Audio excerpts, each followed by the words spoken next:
How many of you have really spent time to think about the true value of our national flag?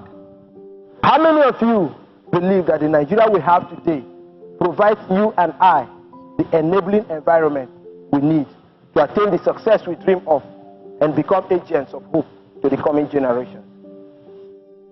In 1960, after Nigeria gained her independence, some elders from different parts of this country had the privilege of being elected into leadership positions. It was their responsibility to lay a solid foundation of prosperity for our nation, where every Nigerian will feel a true sense of belonging, irrespective of his political party affiliation, his ethnicity, or religion.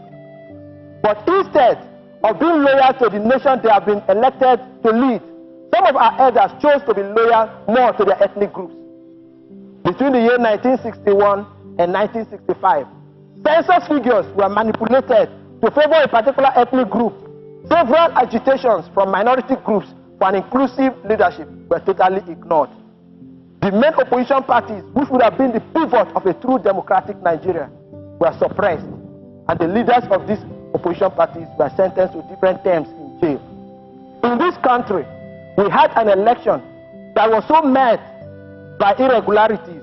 When Nigerians began to express their displeasure through protests and riots, the government of the day sat in their offices and kept pretending and everything was all right. But everything was not all right. People were being killed.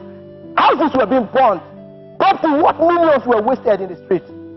Meanwhile, while all these things were going on, the youth of Nigeria sat in the barracks and in the universities and they were watching.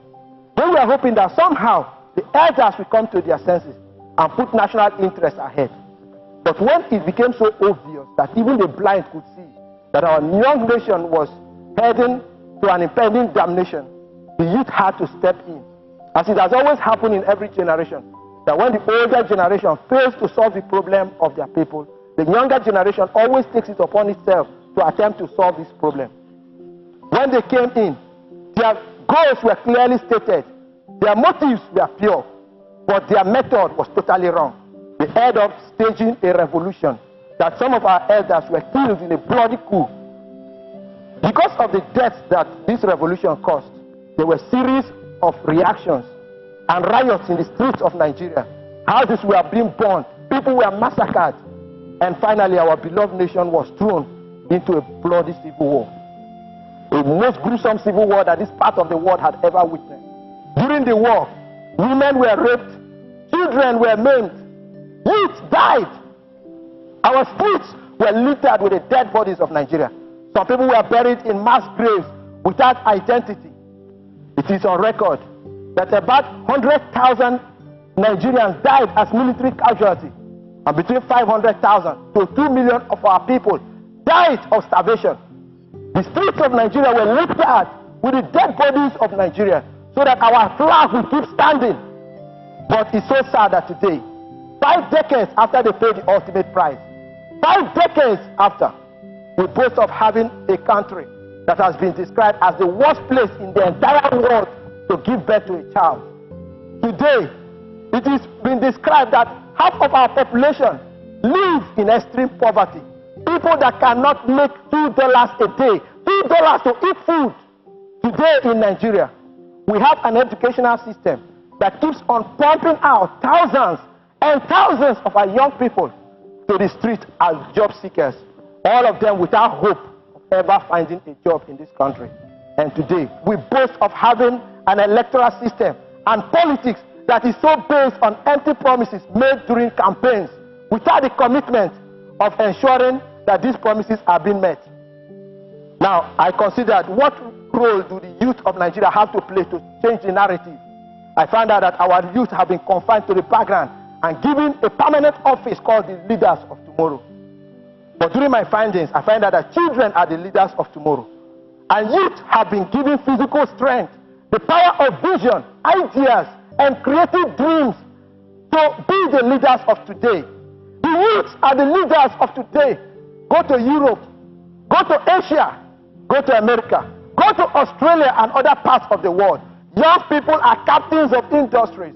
Young people are building NGOs. Young people are leading their nations to greatness. But here in Nigeria, The youth are the leaders of tomorrow. A few years ago, a young South African walked the streets of South Africa, and he saw how his government were oppressing the very people that they were elected to protect. Nelson Mandela made up his mind that this must come to an end.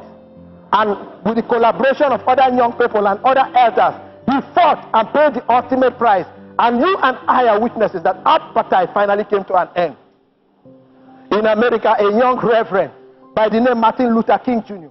saw how his people were being oppressed just because of the color of their skin. Just because of the color of their skin, people were treated as second-class citizens and reduced to the positions of animals in the forest. Martin Luther King Jr. made up his mind that it must come to an end. And you will find out that a black man became the president of America a few years back. The youth of Tunisia came together and they pulled down the most extractive government that they ever faced.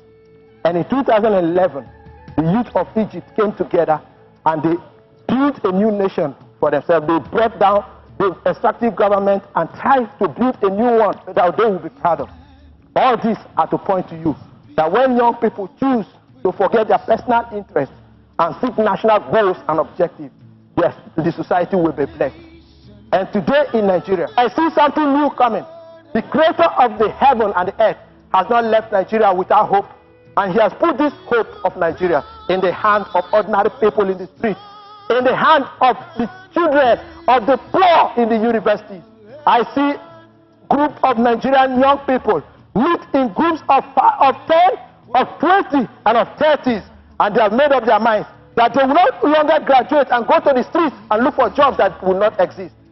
They are coming together, pulling their talents, their abilities, and their physical energy to work and create jobs for themselves. And out of those small groups of people that are united by love and compassion for the poor, people that are united in their diversity, will spring forth multi-billion-dollar businesses and NGOs that will bring hope to the coming generations. I see celebrities join with ordinary Nigerians in the streets, and they are creating a new generation that we will all be proud of. And when this day comes, I see a group of people in the streets who are being called cultists. You are not cultists. You are not kidnappers. You are not prostitutes. You are my brothers and my sisters. We are the hope of our nation. Our elders died, they paid the price so that you can come and save our nation. And when this day comes, you will be able to step on the world stage and raise our national flag with pride that yes, we are truly the #1 black nation on earth. That yes, we are truly the giants of Africa. May God bless the Federal Republic of Nigeria.